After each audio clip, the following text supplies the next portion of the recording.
Gentlemen, lords, my friends, you do a great honor to Narnia, but mostly to our noble race of Telmarines. No one has ever dared to take on the adventure you are about to take, to sail beyond the Eastern Ocean, to discover new lands, and to bring great tribute to our country. For these things you will always be remembered. I am not your king, but merely the Lord Protector of Narnia. Will you grant me the honor of commissioning you as the chosen head of this country? Yes, of course. Lord Revellian? My lord. Lord Byrne? Lord. Lord Argos? Lord. Lord Mavramorn? Lord Octesian? Lord Restimar? And Lord Roop. I send you now, in the name of Narnia and all its territories and people, remain true, brave, and honorable in all your efforts, and return to us in glory. Go now, my lords, knowing the hearts of all go with you. Thank you, my lord. Farewell, farewell, farewell, my lords.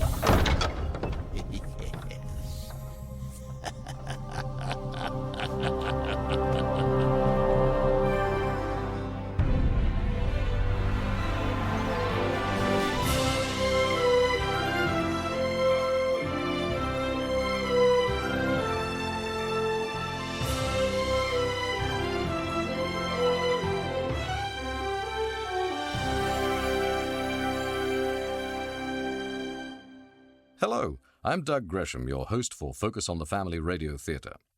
Imagine, if you will, a notebook. In it, writer and teacher C.S. Lewis, or Jack as his friends called him, has scribbled down possible story ideas for a series he's started called The Chronicles of Narnia. He writes, Ship. 2 children somehow got on board a ship of ancient build. Approach islands. Attack by enemies. Children captured. To be a very green and pearly story. And then he writes, Picture, a magic picture. One of the children gets through the frame into the picture. What Jack Lewis wrote in his notebook was the beginning of the idea for the Voyage of the Dawn Treader, the story we're about to hear. Jack had been interested in writing a seafaring adventure, and Narnia gave him the place to do it. The idea changed between the time he wrote the note and when he actually wrote the book, of course. For one thing, he made it 3 children rather than 2. And then he added some of the most memorable characters we've met in Narnia thus far. But to treat this as only a sea adventure would be to miss the point. As with all of the stories about Narnia, Jack mixed some very thoughtful and perceptive ideas in with his tale of sea monsters, dragons, dufflepuds, magicians, stars, and end-of-the-earth encounters. With that said, please join us now as Focus on the Family Radio Theatre presents The Voyage of the Dawn Treader.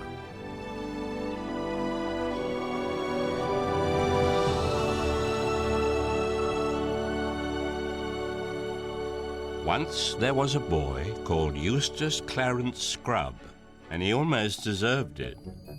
His parents called him Eustace Clarence, and teachers called him Scrubb. I can't tell you how his friends spoke to him, for he had none. He didn't call his father and mother father and mother, but Harold and Alberta. They were very up-to-date and advanced people. They were vegetarians, non-smokers, and teetotalers, and wore a special kind of underclothes. In their house there was very little furniture and very few clothes on the beds, and the windows were always open. Eustace Clarence liked animals, especially beetles, if they were dead and pinned on a card.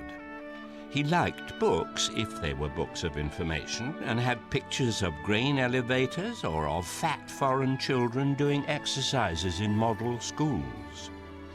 Eustace Clarence disliked his cousins, the 4 Pevenses, Peter, Susan, Edmund, and Lucy. But he was quite glad when he heard that Edmund and Lucy were coming to stay, for deep down inside him he liked bossing and bullying. And though he was a puny little person who couldn't have stood up even to Lucy, let alone Edmund, in a fight, he knew that there are dozens of ways to give people a bad time if you're in your own home and they are only visitors.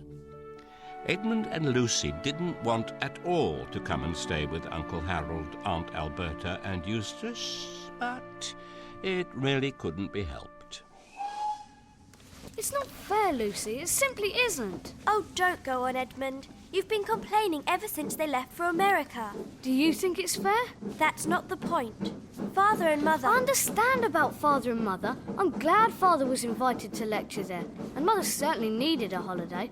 But for Susan to get to go... Mother said she would get far more out of a trip to America than we would. Look, it isn't as if Peter went as well and we were the only two left behind. Peter has to study for exams with that professor. Which is a dreadful way to have to spend your summer holidays. Far worse than what we're going to do. I'm not so sure.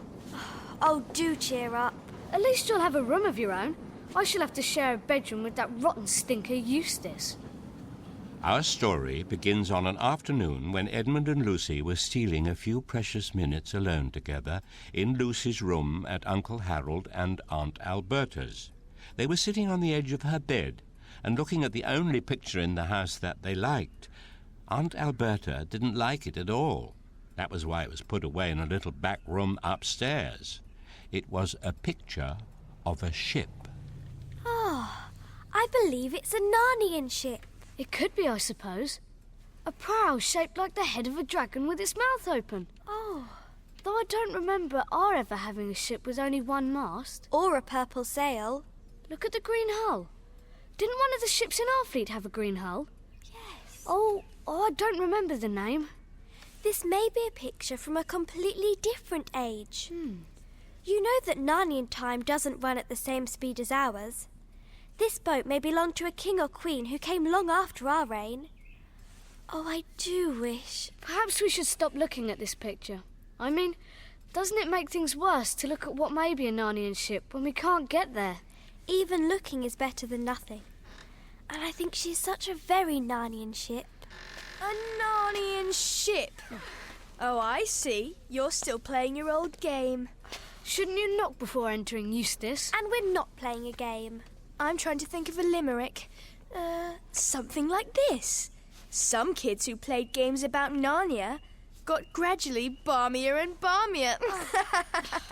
Narnia and Barmia don't rhyme. It's assonance. What's an... Oh, don't ask, Lucy. He only wants you to. Say nothing and perhaps he'll go away.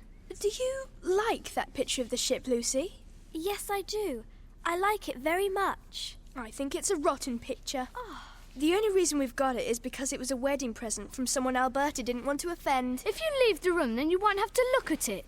Why do you like it, Lucy? Well, For heaven's sake, don't answer him or he'll get started about art and all that. I like it because the ship looks like it's going somewhere. As if it's on a great adventure on the high sea. It looks as if it's really moving. And the water looks as if it's really wet. And the waves look as if they're really going up and down. Oh, that's your expert artistic opinion, is it? The waves look like they're going up and down. Ha!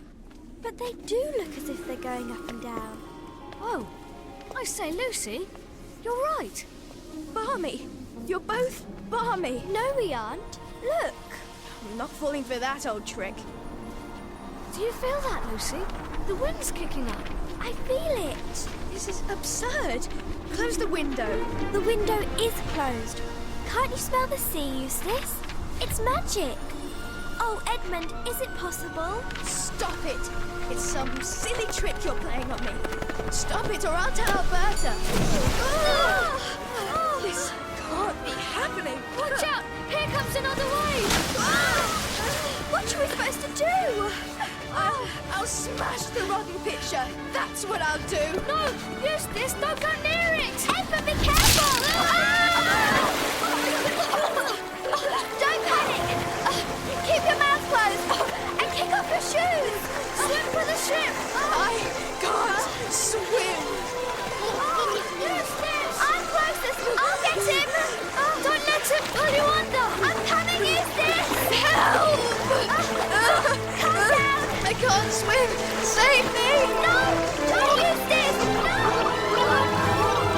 almost clutched at Lucy in a panic, and down they both went.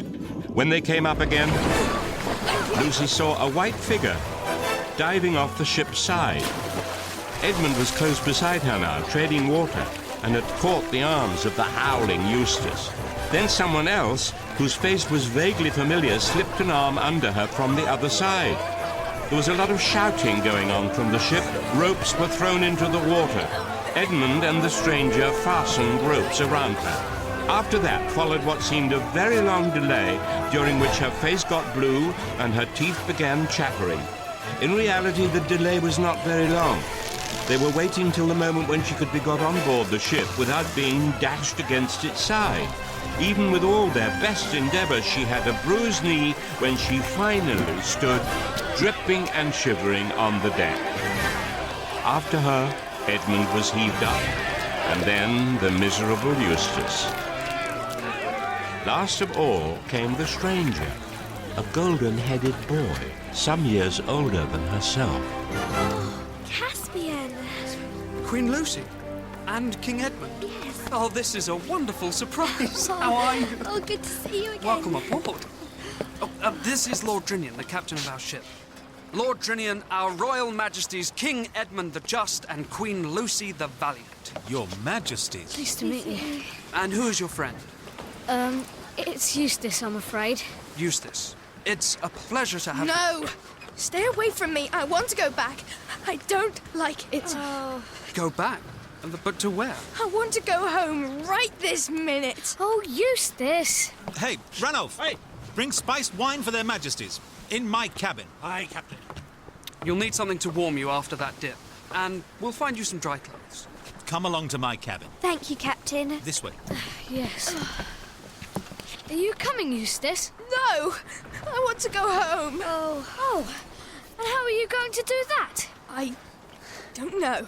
But you know. This whole thing is your fault somehow. Oh, do come along, Eustace. Yes, and try not to be such a baby about it. If I catch a bad cold, you're going to be sorry. I'm sorry already.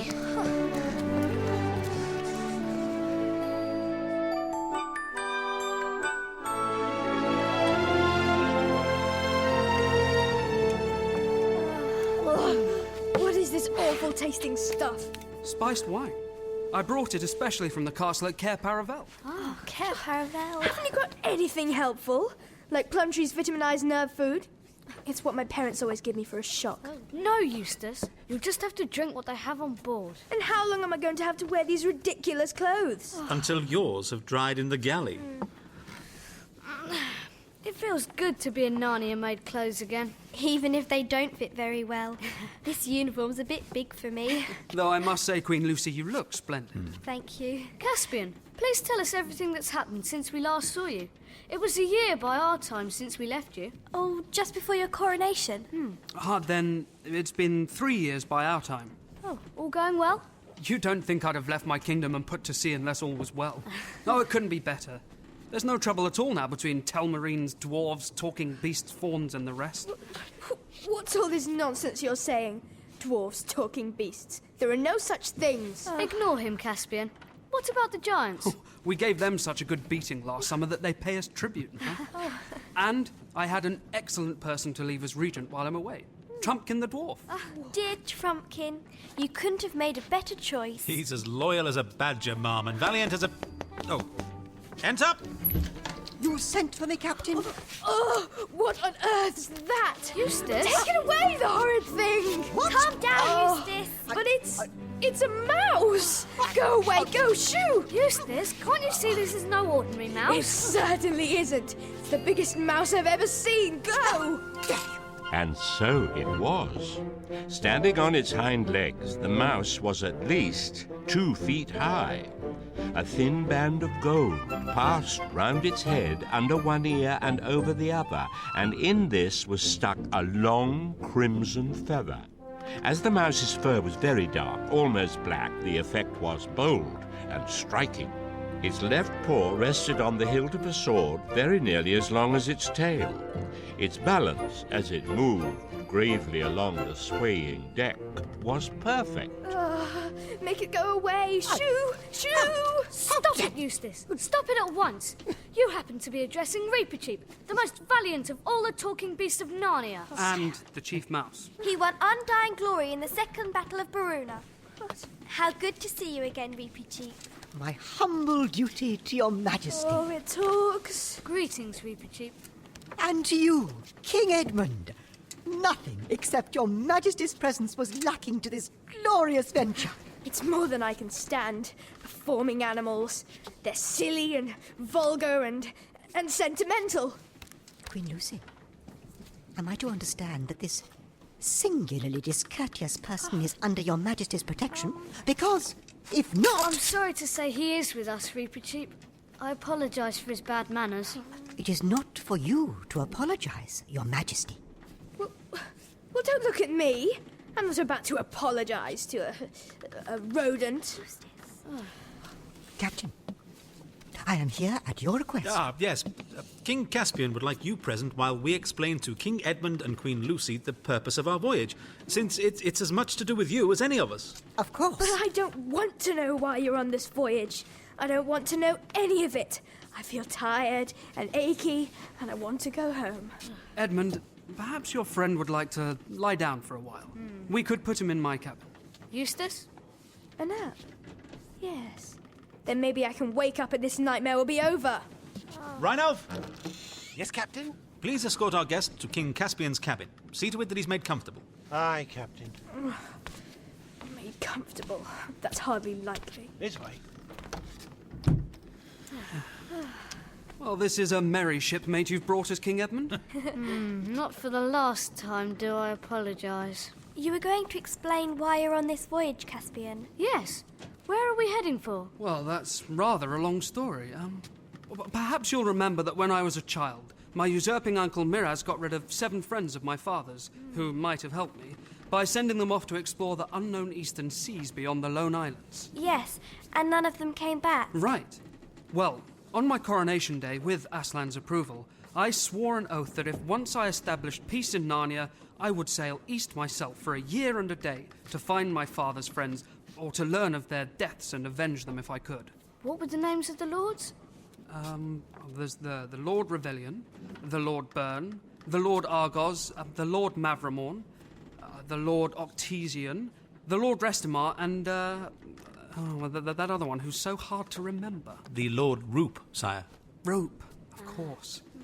That is my main intention. But Reepicheep here has an even higher hope. Don't you, Reepicheep? As high as my spirit, though perhaps as small as my stature. We may come to the very eastern end of the world on this voyage, and what might we find there? Aslan's own country. It is always from the east, across the sea, that the great lion comes to us. Oh, I say. That is an idea. But do you think Aslan's country would be that sort of country? I mean, the sort that you could sail to? I do not know, madam, but there is this. When I was in my cradle, a wood woman, a dryad, spoke this verse over me. Where sky and water meet, where the waves grow sweet, doubt not, Reepicheep, to find all you seek. There is the utter east. I do not know what it means, but the spell of it has been on me all my life. And where are we now, Caspian? The captain can tell you better than I. If you'll look at this chart, we began there at Cair Paravel and stood a little north for Galma, which we made on the next day. We reached Terebinthia on the 4th day from Galma. In 5 days more, we were in sight of Mewell, which, as you know, is the westernmost of the 7 Isles. Then we rode through the straits and came about sundown into Redhaven on the Isle of Breen. We left Redhaven 6 days ago and have made marvellously good speed, so I hope to see the Lone Islands the day after tomorrow. The sum is, we are now nearly 30 days at sea and have sailed more than 400 leagues from Narnia. That's our position, or it was at noon today. And after the Lone Islands? No one knows, Your Majesty, unless the Lone Islanders themselves can tell us. They couldn't in our days. No. Then it is after the Lone Islands that the adventure really begins.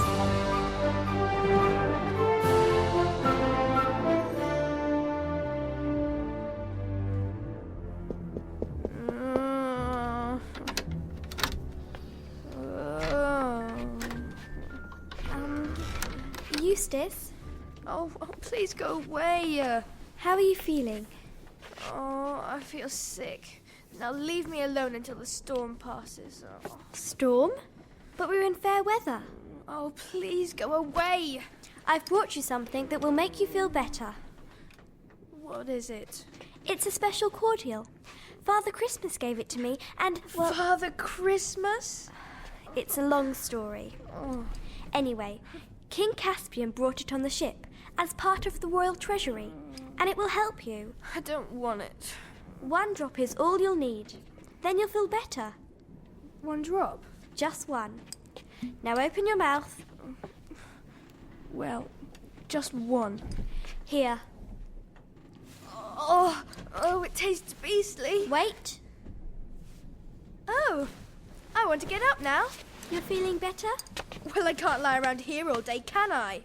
Where's the captain or that king what's-his-name? I demand to be put ashore at once. Captain! Captain! Ah, hello, you're up. Yes, and I expect you to put me ashore immediately. Put you ashore? I intend to lodge a disposition against all of you with the British consul. What? You heard me. You're welcome, Eustace.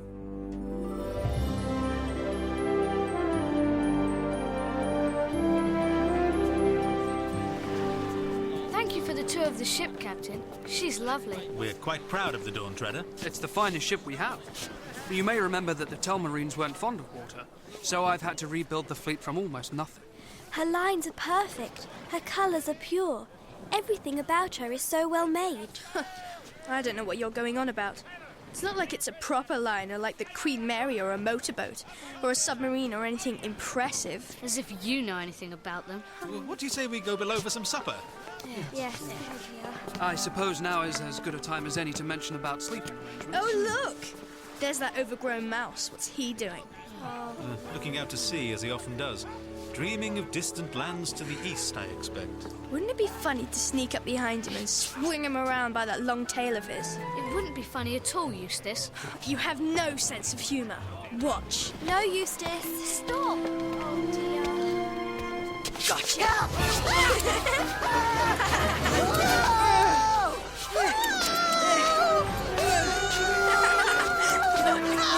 Let me go! Stop it! Jab me! I'll jab you and more! Why do you not draw a sword, poltroon? It was a joke. Draw and fight, or I'll beat you black and blue with the flat of my sword! Ow! Stop it! I'll have you muzzled and tied up. Then take that! And that! Help! Somebody stop You him! need to learn manners! And the respect due to a knight, and a mouse's tail! Reepicheep! Enough. Yes, you little brute! I insist on it being kept under control. I could bring an action against you, Caspian. I could order you to have it destroyed. Destroyed? Now, let's not get carried away. We have time-honoured traditions for settling this sort of thing. A duel should do the trick. A duel? I could lend you a sword, Eustace. But I don't want a sword. I'm a pacifist. I don't believe in fighting. Do I understand that you do not intend to give me satisfaction? I don't know what you mean. If you don't know how to take a joke, I shan't bother my head about you. You will not fight me in a duel? Of course I won't. But you have to, Eustace. It's not fair. True, it isn't fair. We'll have to handicap Reepicheep somehow, being the better swordsman. No! The only way to get out of it, Eustace, is to apologise. Apologise? To it? Right, it'll be a duel at sunrise then. I'll look forward to it. Wait! No. I'm sorry for pulling your tail and swinging you around. Will that suffice, Reepicheep? Yes, Your Majesty. For the moment. Good. Then let's put it behind us and have some supper. Come along, Eustace. I'll bathe and bandage your hand. It's not my hand that hurts.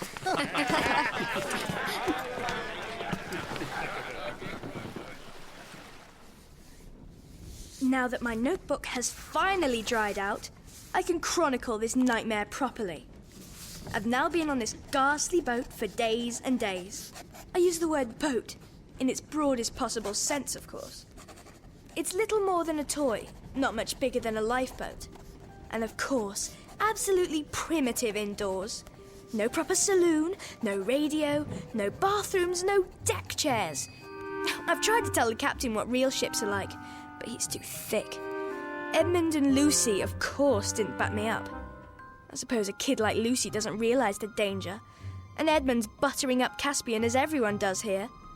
They call him a king. I said I was a Republican, but he had to ask me what that meant. He doesn't seem to know anything at all. Oh, nearly forgot to say that there's also this kind of mouse thing that gives everyone the most frightful cheek. The others can put up with it if they like, but I'm tired of it. I gave its tail a playful tug the other day, and it nearly rammed me through with its toy sword. Everyone took its part, of course. Oh, and the food is frightful too.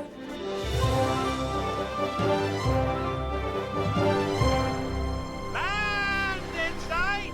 Where? There. Do you see? Off the starboard bow. The Lone Islands. Felimath. And do you see those grey slopes? That must be Dawn. Felimath and Dawn. Oh, Edmund, how long it's been since we saw them last. Do you see Caspian? I do. Though, I never understood why they belong to Narnia. Did Peter the High King conquer them? Oh no, they were Narnian before our time, in the days of the White Witch. Are we to put in here, sire? I don't know, Captain. Edmund? I shouldn't think it would be much good landing on Felimath. It was almost uninhabited in our days, and looks as if it's the same still. The people live mostly on Dawn, and a little on Avra. That's the third island. You can't see it yet. They only kept sheep on Felimath. Then we'll have to double around that cape, I suppose, and land on Dawn. That'll mean rowing.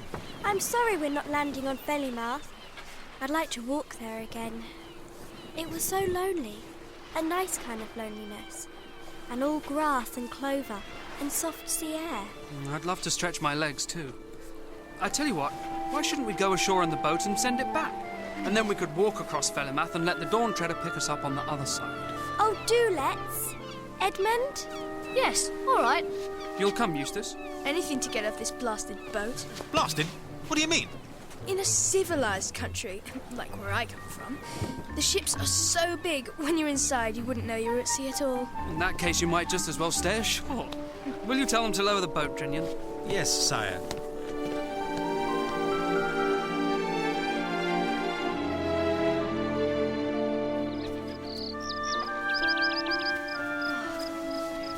It's delightful to be ashore again. Oh, smell the earth and the grass. It feels like the ground is moving up and down. That's because you've been at sea for a while. It'll stop soon. I knew that. There goes the Dawn Treader. She looks majestic on the water, doesn't she? It looks like a giant insect to me. Now, from this ridge we can see... Oh, there's Avra. And there's Dawn, across the channel. What's that town there on its coast? That must be Narrowhaven. Oh, hello. What's this? What? By that tree. It's only a group of men. Rather rough looking, if you ask me. Yes. And armed.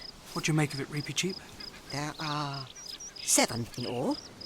Are you concerned? Well, I wouldn't tell them who we are. And pray, Your Majesty, why not? It's just occurred to me that no one here can have heard from Narnia for a long time. It's just possible they may not still acknowledge our overlordship, in which case it might not be quite safe to be known as the king. We have our swords, sire. Yes, Reep, I know we have. But if it's a question of reconquering the 3 islands, I'd prefer to come back with a rather larger army. Good morning to you. Oh, good morning to you. Good day to you. Is there still a governor of the Lone Islands? Oh, to be sure there is. Governor Gumpus. His sufficiency is at Narrowhaven. But you'll stay and drink with us? Thank you all the same, but we'll continue on. Ah, but you won't. We won't. Take them, boys.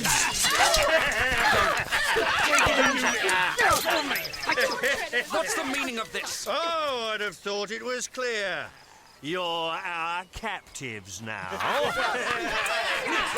Get them out! Careful with that beast, Tax. Don't damage him. He'll fetch the best price of the lot, I shouldn't wonder. Coward! Poltroon! Give me my sword and free my paws if you dare! Oh, it can talk. Well, I never did. Blowed if I take less than 200 crescents for him. So that's what you are. a kidnapper and slaver. I hope you're proud of it. Now, don't you start any jaw. The easier you take it, the pleasanter all round, see? I don't do this for fun. I've got my living to make, same as anyone else. Where will you take us? Over to Narrowhaven for Market Day tomorrow. Oh! Is there a British consul there? Is there a what? A consul. Is everyone ignorant of the basic diplomatic procedures? You see, a government establishes a consul in a foreign country to assist and aid the citizens who may be in residence, and to look out for its own interests there. I think you'd better gag that one, Tack. Gag me? But you don't seem to understand. I'm a subject. Now, youngsters, here's what's going to happen. There's a little village and a longboat down on the beach next to it. We'll take you out in my ship and then to Narrowhaven tomorrow, where we are going to sell you. So, let's have no fuss, and then you'll have nothing to cry about.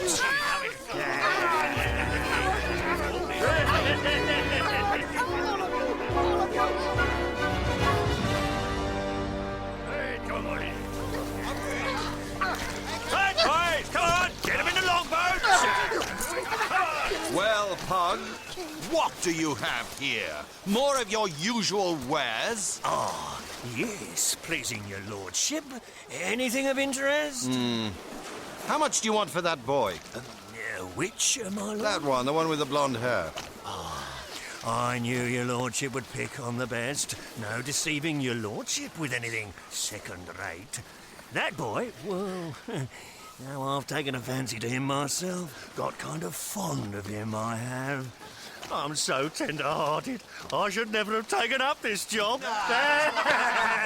Still, to a customer like your lordship... Tell me a price, Carrion. You think I want to listen to the rigmarole of your filthy trade? 300 crescents, my lord. But to anyone else... I'll give you 150. Oh, please! Please don't separate us, whatever you do. You don't know who we... Lucy! 150, then. Done! As for you, little maiden, I'm sorry I cannot buy you all. Unrope my boy, Pug. And look, treat those others well while they're in your hands, or it'll be worse for you. Well, now, who ever heard of a gentleman in my way of business who treated his stock better than what I do? Why, I treat them like my own dear children. That's quite likely enough to be true. This way, lad. No, you can't. Quiet, you. Cheer up. I'm sure it'll come all right in the end. Oh, no. Now, missy, don't you start taking on and spoiling your looks for the market tomorrow. Come on, boys! Let's go! Lucy, Edmund, Eustace and Reepicheep were rowed out to the slave ship and taken below into a long, rather dark place, none too clean, where they found many unfortunate prisoners. Pug was, of course, a pirate, and had just returned from cruising among the islands and capturing what he could.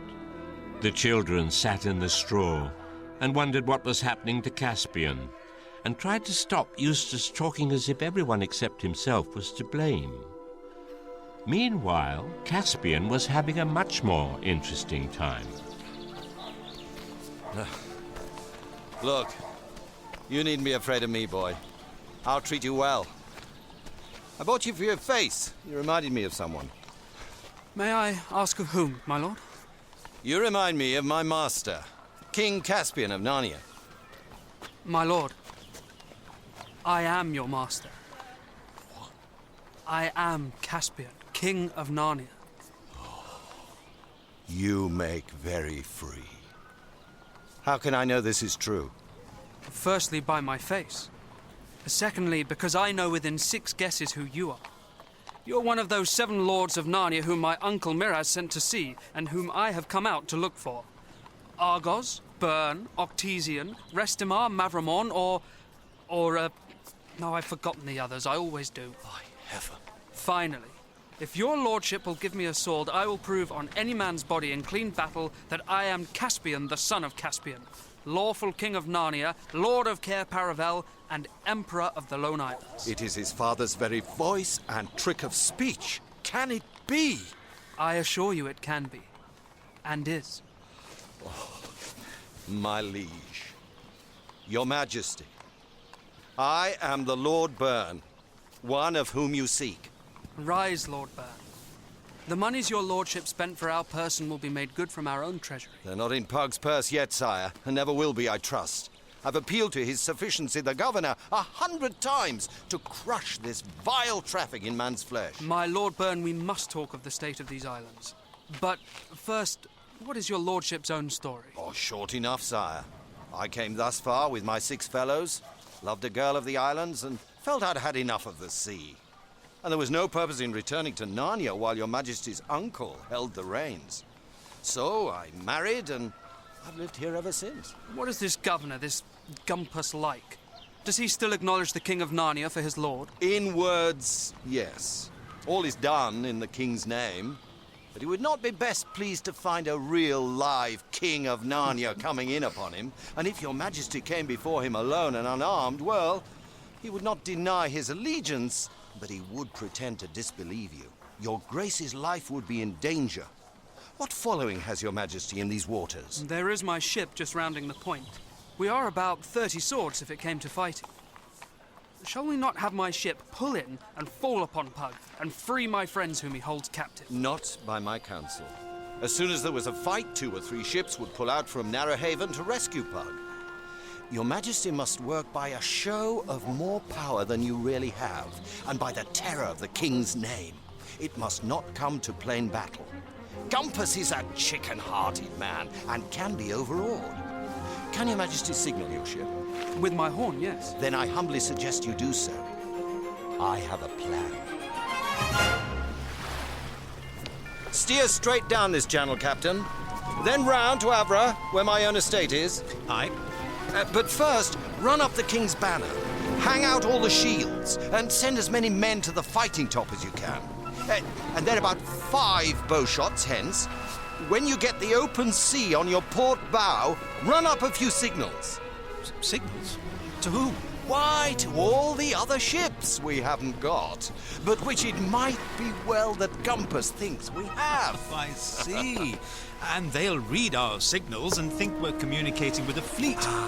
What shall I say? Whole fleet round the south of Avra and assemble at... Burnstead. That'll do excellently. Their whole journey, if there were any ships, would be out of sight from Narrowhaven. Sire, why do you look so pensive?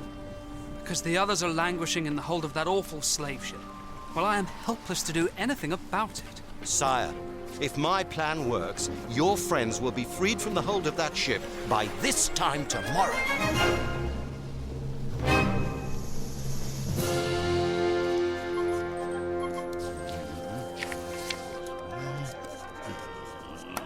What is that commotion? Dilbert! Yes, Governor. What's that commotion outside? I am trying to work. Your sufficiency, it seems to be a procession. Procession? What kind of a procession? Well, you remember the ship that sailed down the straits yesterday? I do. You said it was a merchant. Well, I was wrong. Well, that is to say, our lookout was wrong. It was a ship of war. Huh? Yes, and a party just landed in the harbour, you see, and in a splendid boat, and people gathered and started shouting, and now they're coming here, or so I understand. What are you babbling about? Who landed at the harbour? I see nothing in my appointment book about anyone landing at the harbour. Well, your sufficiency, it seems to be, the king. King? What king? Well, Open for the King of Narnia! Come to visit the trusty and well-beloved servant, the Governor of the Lone Island. Oh, my. You, guard! Open that door! Yes, Governor. It's about time. Thank you. Oh. Are you one of the governor's soldiers? A guard, yes. Captain? Well, I suppose, in a manner of speaking. It's our wish that our royal visitation to our realm of the Lone Island should, if possible, be an occasion of joy and not terror to our loyal subjects. If it were not for that, I should have something to say about the state of your armour and weapons.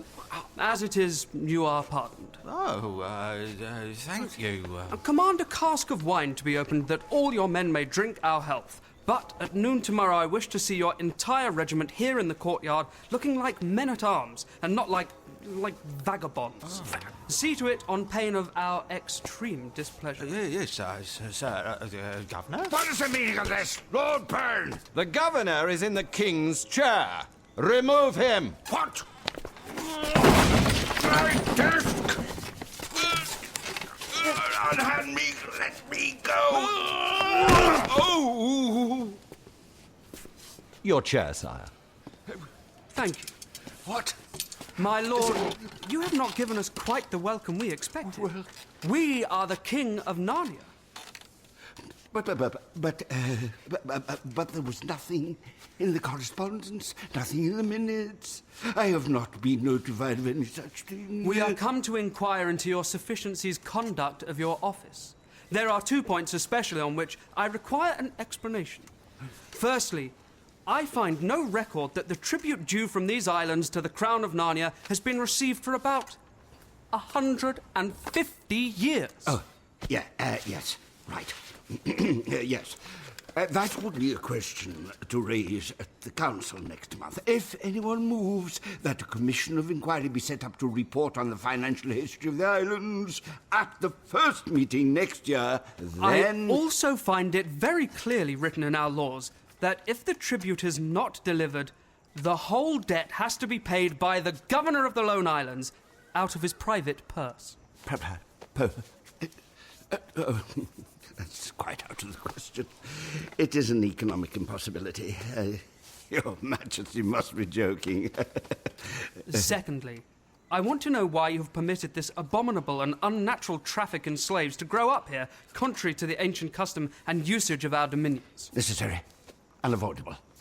An essential part of the economic development of the islands, I assure you. Our present burst of prosperity depends upon it. What need have you of slaves? For export, Your Majesty. Sell them to the Clawmen mostly, and we have other markets. We are a great centre of trade. In other words, you don't need them. Tell me what purpose they serve except to put money into the pockets of men such as Pug. You see, Your Majesty's tender years hardly make it possible that you should understand the economic problem involved. I have statistics, I have graphs, I have... Tender as my years may be, I believe I understand the slave trade from within quite as well as your sufficiency. And I do not see that it brings into this island food or art or knowledge or industry or anything else worth having. But whether it does or does not, it must be stopped. Stop. But that would be putting the clock back. Have you no idea of progress, of development? I have seen them both in an egg. In Narnia we call that going bad. This trade must stop. I can take no responsibility for any such measure. Very well, then. We relieve you of your office. My Lord Byrne, come here. Yes, sir. Kneel. Yes, sir. What? I hereby establish you as, we've had enough of governors, I think, the Duke. Yes, Duke of the Lone Islands. If you swear to govern them in accordance with the customs, rights, usages, and laws of Narnia. I swear. But what about me? Yes. As for you, my lord, I forgive you your debt for the tribute. But before noon tomorrow, you and yours must be out of the castle, which is now the Duke's residence. Now look here. This is all very well, but suppose all you gentlemen stop play-acting and we do a little business. The question before us really is... The question is whether you and the rest of your rabble will leave without a flogging or with one. You may choose which you prefer. Well, without what? Now, while you move your things out of the castle, Lord Byrne and I will visit the slave market. Where is it held? Near the harbour. Your Highness. What? Oh, yes. Right. Near the harbour. Your Highness.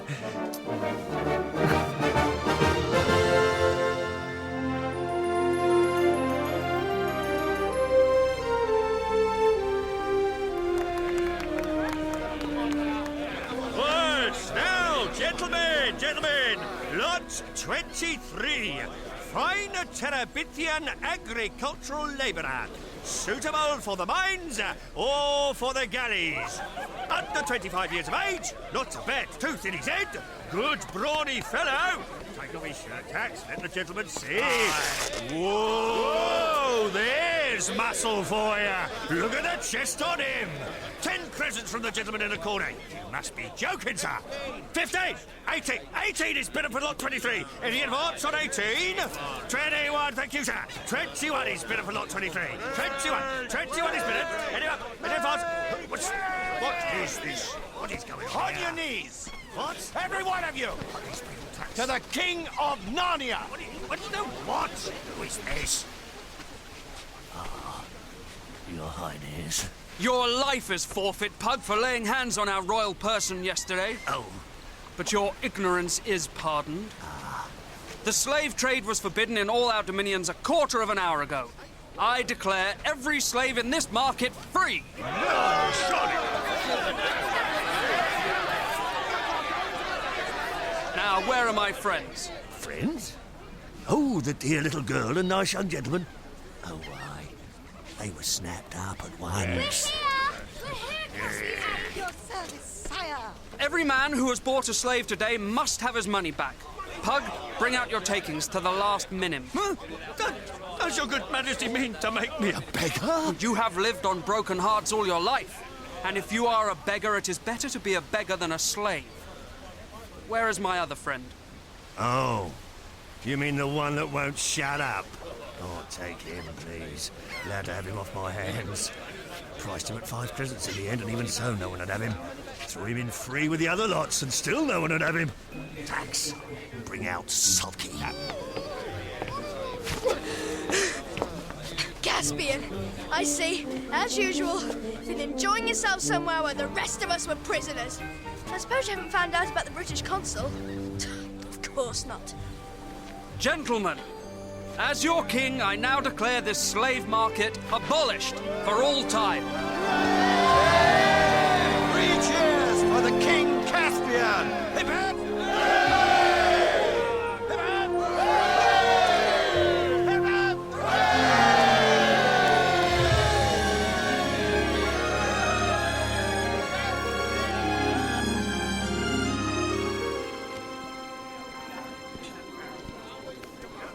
Sire, this is the last of the provisions for our voyage. We may set sail when you are ready. Thank you, Captain. Your Highness, I wish you would reconsider. Stay with us a while longer. We've been here for 3 weeks already, my Lord Duke. Besides, aren't you curious about the fate of your friends, the other 6 lords who sailed on without you? A day doesn't pass when I don't wonder what became of them, or what there really is behind that distant horizon. Nothing, most likely. That isn't what the merchant captains say. Each of them has grand stories to tell of the world east of here. Only stories, my king. Of islands inhabited by headless men, floating islands, waterspouts, and a fire that burned along the water. The truth may be something else altogether. Ah, but one sailor said that Aslan's country is there, beyond the end of the world. It was a rumor he'd heard from his father. Oh, I do wish your majesty wouldn't go. We may need your help here. This closing the slave market might make a new world for us here. But war with the Kalormen is what I foresee. My liege, think again. But I must go, my Lord Duke. I made an oath. And anyway, what could I say to Reepicheep? Then this is farewell, King Caspian. Until we meet again. I can only hope that we will.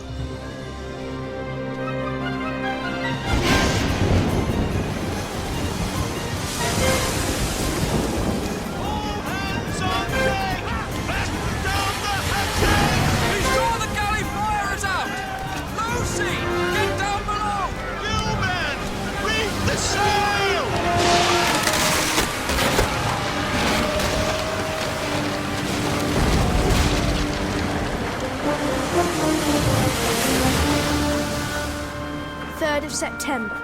The first day for ages when I've been able to write. We've been driven before a hurricane for 13 days and nights. I know that because I kept careful count, though the others all say it was only 12. Pleasant to be embarked on a dangerous voyage with people who can't even count right. I've had a ghastly time. Caspian and Edmund are simply brutal to me. The night we lost our mast, there's only a stump left now, though I was not well at all, they forced me to come on deck to work like a slave. Lucy shoved her oar in by saying that Reepicheep was longing to go, only he was too small. I wonder she doesn't see that everything that little beast does is all for the sake of showing off. Today the beastly boat is level at last, and the sun's out and we've all been jawing about what to do. We have food enough to last for 16 days. The real trouble is water. 2 casks seem to have got a leak knocked in them and are empty. Narnian efficiency again. On short rations, half a pint a day each, we've got enough for 12 days. 4th of September. Still calm, very short rations for dinner, and I got less than anyone, I'm sure. Pretty hot sun, terribly thirsty all evening. 5th of September. Still calm and very hot. Feeling rotten all day, and I'm sure I've got a temperature. Of course they haven't got the sense to keep a thermometer on board. 6th of September. A horrible day. I woke up in the night knowing I was feverish and must have a drink of water. Any doctor would have said so. Heaven knows I'm the last person to try and get any unfair advantage, but I never dreamed that this water rationing would be meant to apply to a sick man. In fact, I would have woken up the others and asked for some, only I thought it would be selfish to wake them up. So I just got up, took my cup and tiptoed out of the black hole we sleep in, taking great care not to disturb Caspian and Edmund, for they've been sleeping badly since the heat and the short water rations began. I always try to consider others, whether they're nice to me or not. I got out all right into the big room where the water is kept. All was going beautifully. But before I'd drawn a cupful, who should catch me but... What, pray tell, are you doing? I was going on deck for a breath of air, as if that has anything to do with you. A breath of fresh air? Why are you carrying a cup? You don't have to raise your voice to me, creature. What are you doing sneaking about in here with the water? I have volunteered to serve as sentry over the water every night so that one more man could go to sleep. What's all the noise about, Reepicheep? I have caught this poltroon trying to steal a cup of water. I never! What's going on? Ugh. What's Eustace done now? I came out for some air. With his cup poised above the water barrel. Eustace! I wasn't. He's lying. Call me a liar, will you? Stop, Reepicheep. Put your sword away. I will suffer many things for your highness, but the effrontery of being called a liar by this snivelling worm... We're overwrought from our heat and our thirst. I'm sure Eustace didn't mean it any more than he meant to sneak a cup of water. Isn't that right, Eustace? Right. I think.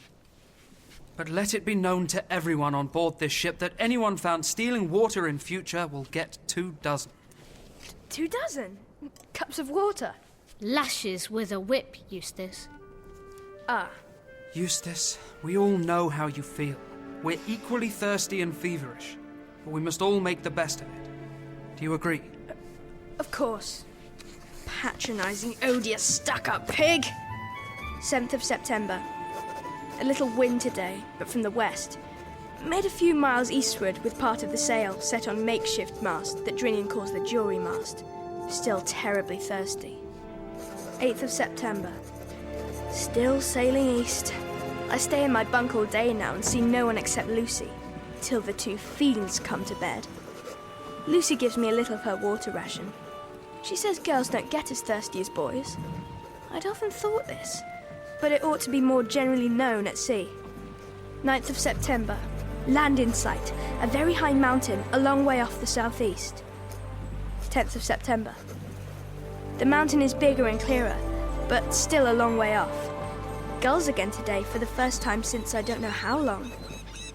11th of September. Caught some fish and had them for dinner. Dropped anchor about 7 p.m. in 3 fathoms of water in a bay of this mountainous island. That idiot Caspian wouldn't let us go ashore because it was getting dark, and he was afraid of savages and wild beasts. Extra water ration tonight. Can hardly wait for tomorrow.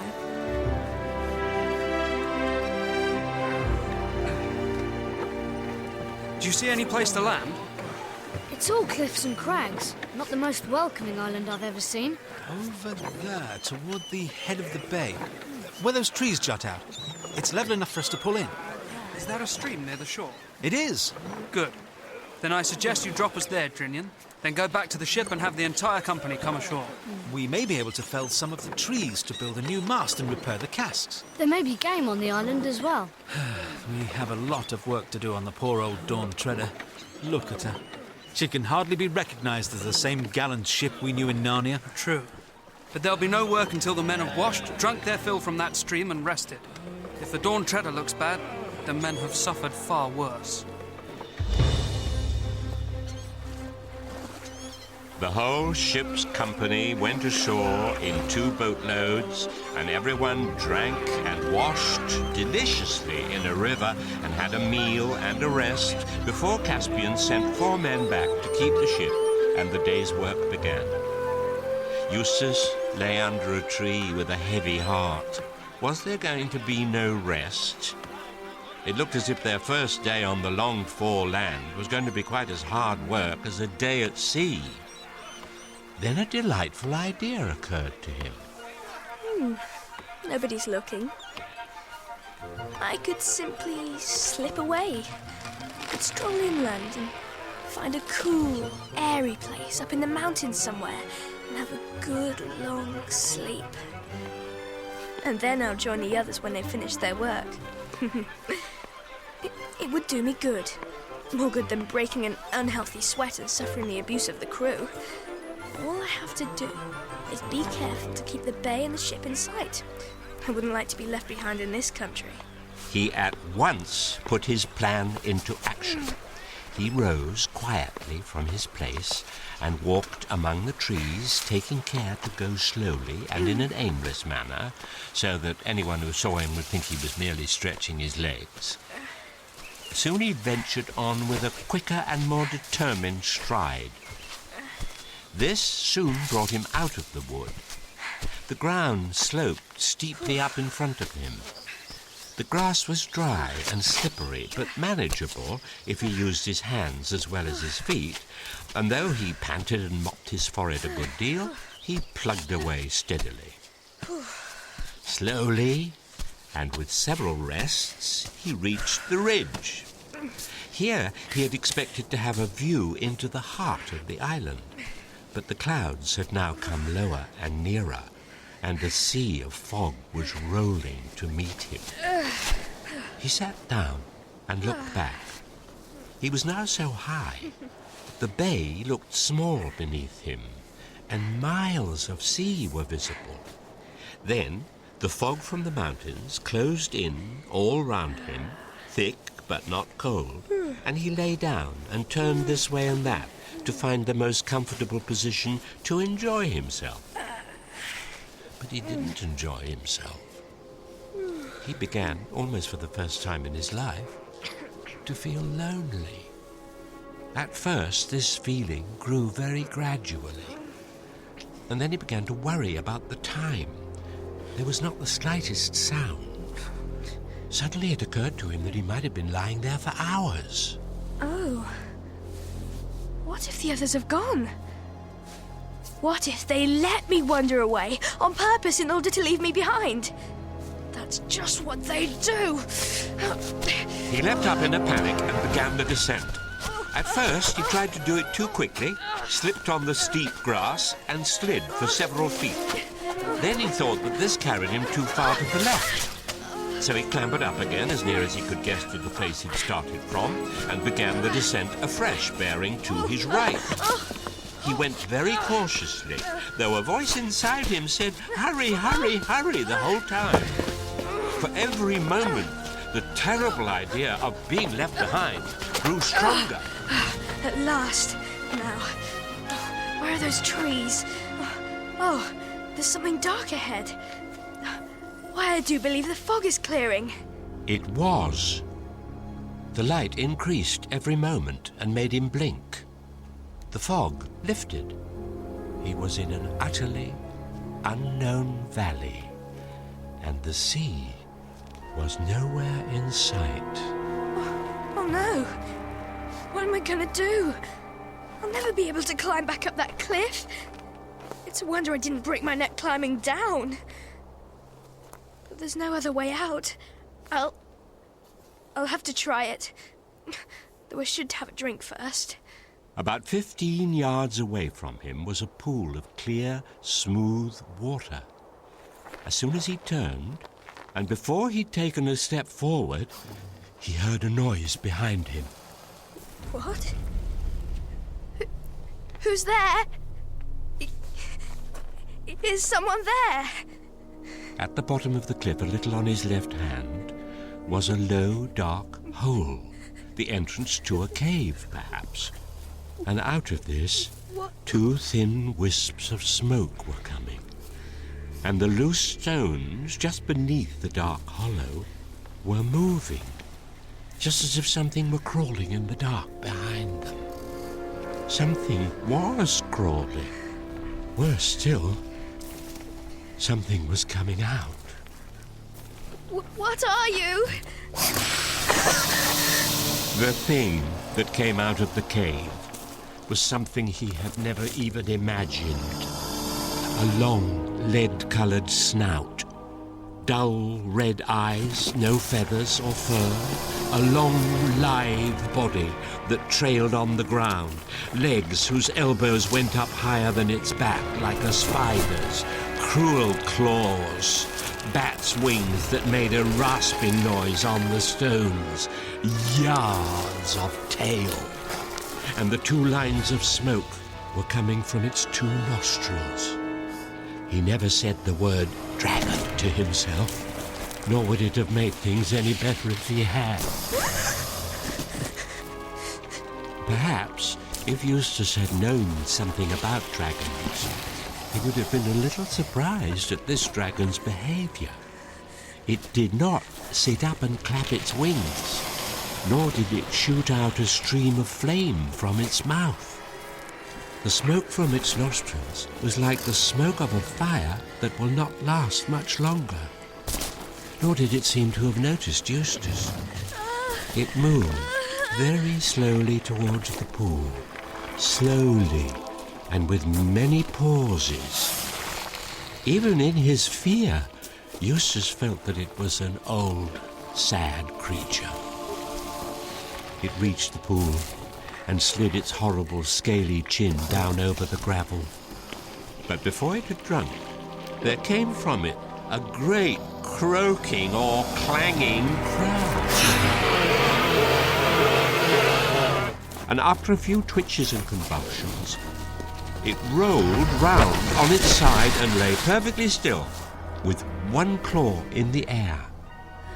A little dark blood gushed from its wide-opened mouth. The smoke from its nostrils turned black for a moment and then floated away. No more came. What? For a long time, Eustace didn't dare to move. Perhaps this was the brute's trick, the way it lured travellers to their doom. But one couldn't wait forever. He took a step nearer, then 2 steps, and halted again. The dragon remained motionless. Eustace noticed, too, that the red fire had gone out of its eyes. At last, he came up to it. He was quite sure now that it was dead. With a shudder, he touched it. Nothing happened. You're dead. Eustace stepped around it and went to the pool for his drink, for the heat was getting unbearable.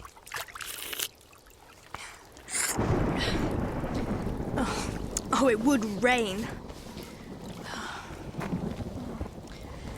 Nothing to do but hide in the old dragon's cave. He won't be needing it now.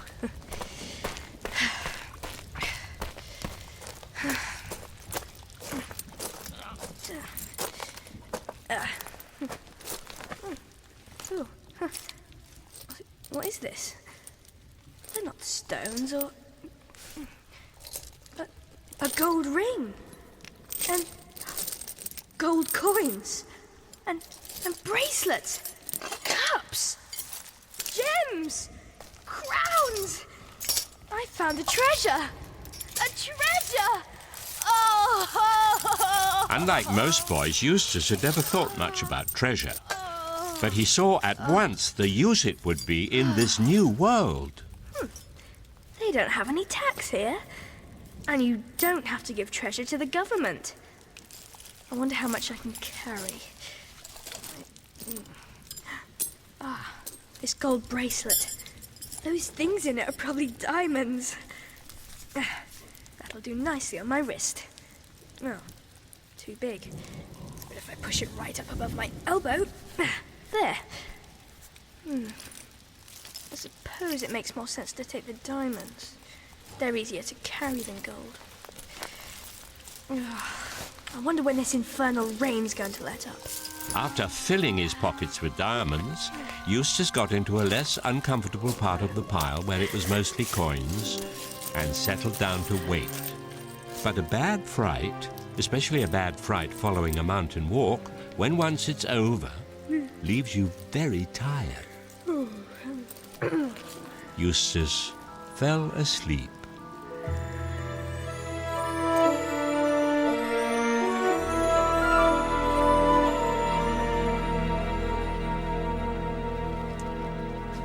Eustace!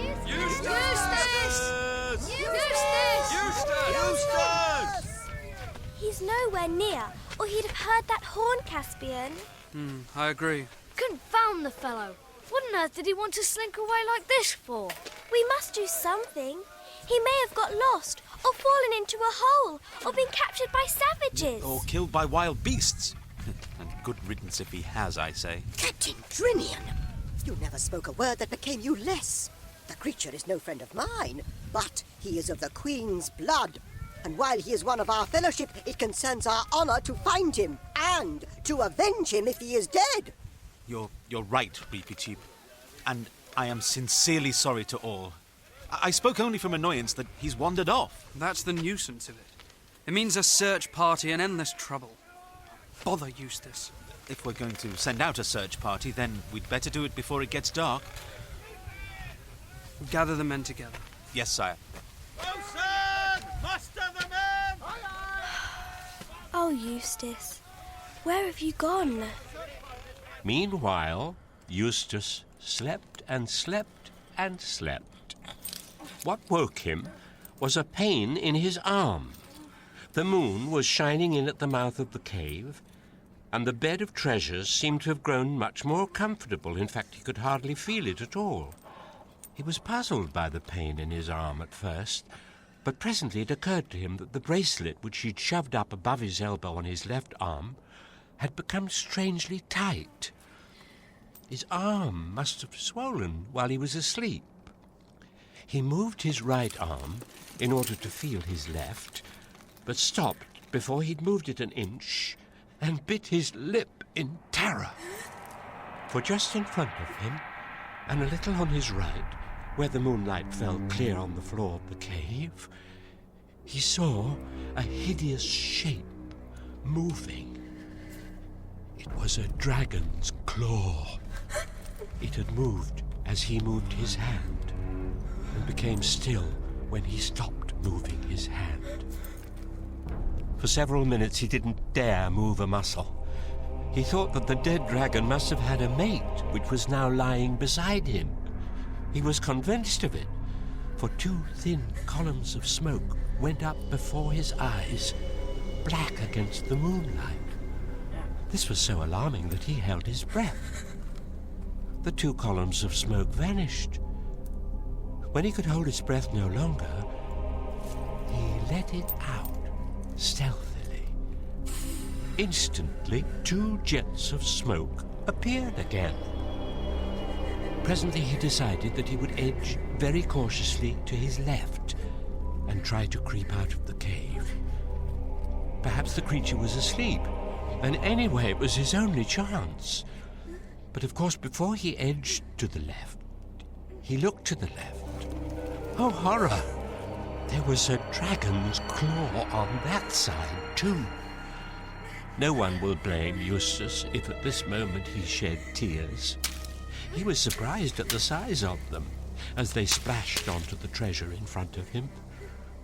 They also seemed strangely hot, so hot that the steam went up from them. But there was no good crying. He must try to crawl out from between the two dragons. He began extending his right arm. The dragon's foreleg and claw on his right went through exactly the same motion. Then he thought he would try his left. The dragon limb on that side moved. Two dragons, one on each side, mimicking whatever he did. His nerve broke, and he simply made a bolt for it. There was such a clatter and rasping as he rushed out of the cave that he thought they were both following him. He daren't look back. He rushed to the pool. The twisted shape of the dead dragon lying in the moonlight would have been enough to frighten anyone, but now he hardly noticed it. His idea was to get into the water.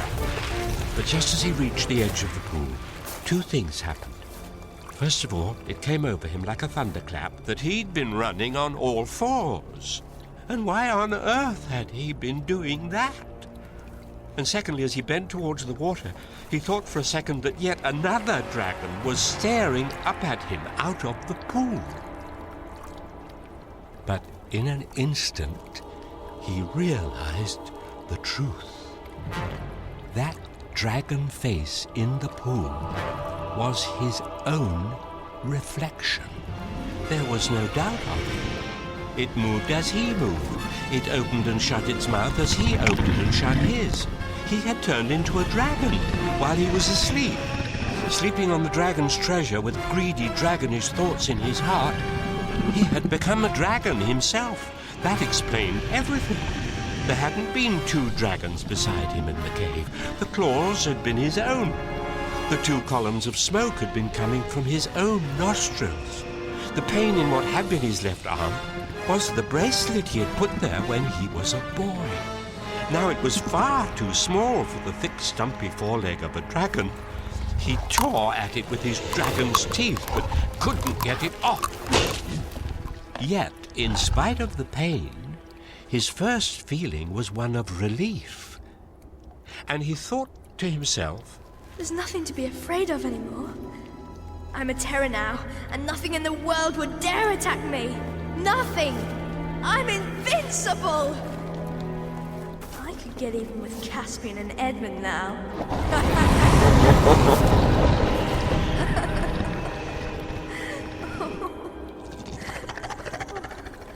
But I don't want to. Suddenly Eustace wanted nothing more than to be back among humans and talk and laugh and share things. He realized that he was a monster, cut off from the whole human race. An appalling loneliness came over him. He began to see that the others had not really been fiends at all. He began to wonder if he himself had been such a nice person as he'd always supposed. He longed for their voices.